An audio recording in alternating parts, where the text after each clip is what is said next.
So hey there and welcome back to Sonic Safari, a channel featuring tales of record collecting. I'm your host Marcus, a Swedish hipster lost in the fog in San Francisco. So last week we looked at record collecting hype words and what they mean to me when I buy new and used vinyl. So if you haven't checked that out already, please do. I really enjoyed making that video. So this week I want to highlight a couple of record labels that I think are really interesting if you want to expand your record collection and find your next favorite record. So let's jump into it, shall we? So I think it's pretty common that in the beginning when you start buying vinyl records, it's pretty easy because you have a long list of records that you really want. But at some point sooner or later, you are bound to plateau and you have to make a decision. Either you dive deeper into the genre that you really like, or you start branching out to different genres to continue to expand your collection. So looking at myself, I started with the alternative indie grunge rock.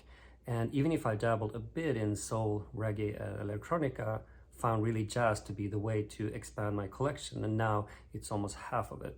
So if you're at a point where you want ideas for music genres or record labels to explore, I wanted to give you a couple to consider.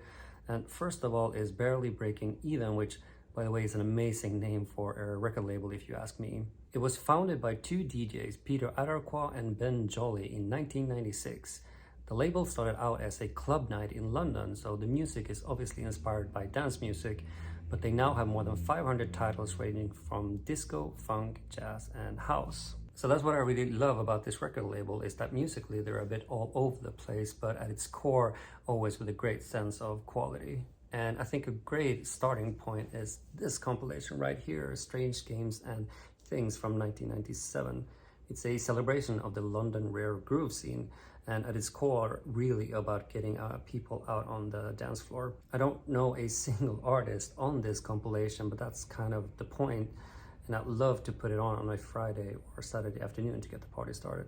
Okay, before we continue, please take a second to subscribe to my channel. It helps me more than you think. So another amazing compilation from Barely Breaking Even is this one, J-Jazz, the first volume released in 2018, and they're now on volume 3.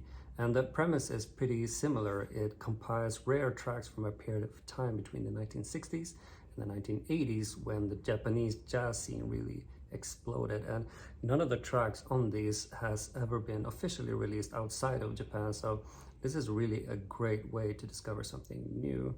So the music on this one to me is surprisingly eclectic and vibrant. So you don't really get one type of jazz. This signifies to me that this scene was a lot about experimenting. So it's surprising to me that the music is kind of all over the place.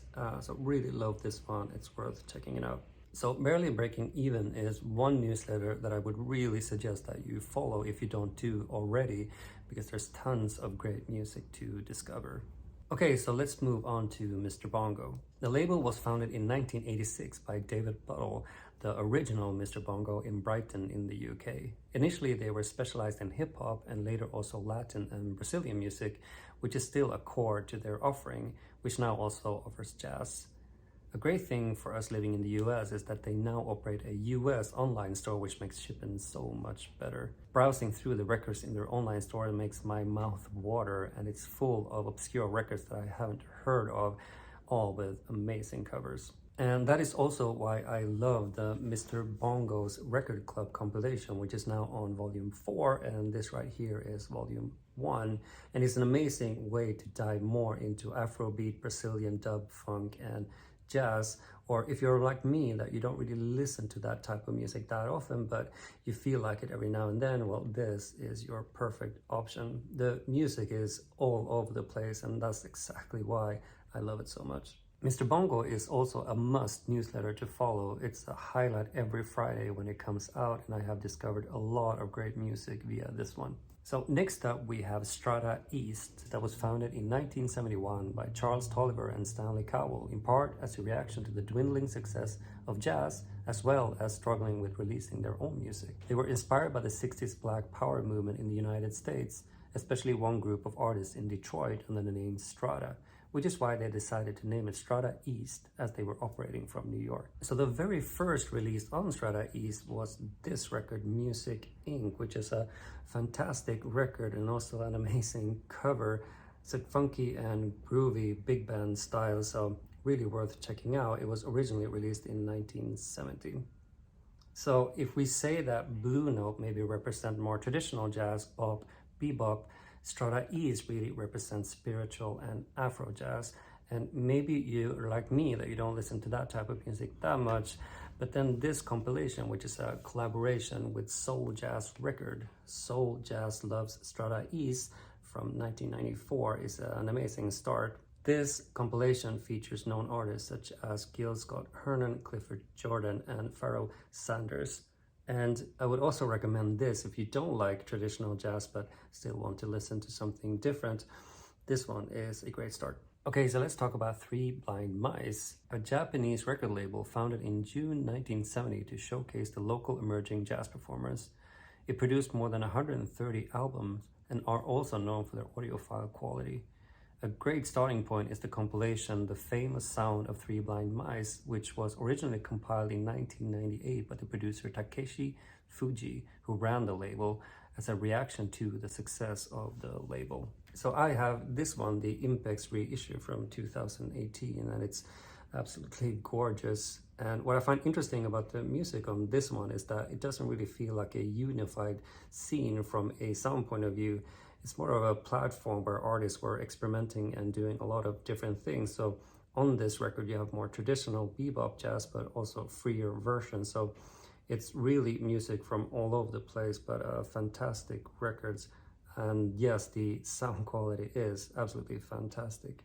So Three Blind Mice is an amazing record label to check out. And as you can see, I have more here. That's the Misty record, which is also amazing. Okay, so on to something a bit more different. So in 2016, high-end audio manufacturer Devlier announced that they were entering the vinyl business, and they decided to do so in collaboration with the label Fundamenta that focuses on classic music. Their idea was to find lost recordings that had never been released and bring them back to life, and doing so using a process to recover the richness of the analog tapes called Phoenix Mastering, and only releasing 900 of each release. So I picked up this Blossom Dearie recording. This is the Lost Session from the Netherlands, and I got number 547.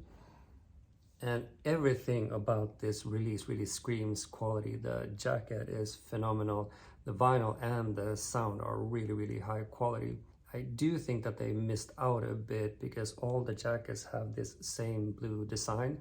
So instead of using session photos or something like that. The price is also quite high. There are a range between about $80 to $100. So I definitely don't think that this release is for everyone. And if you're new to jazz, I don't think that you should start here. But if you are looking for high quality live jazz recording, this label is really interesting.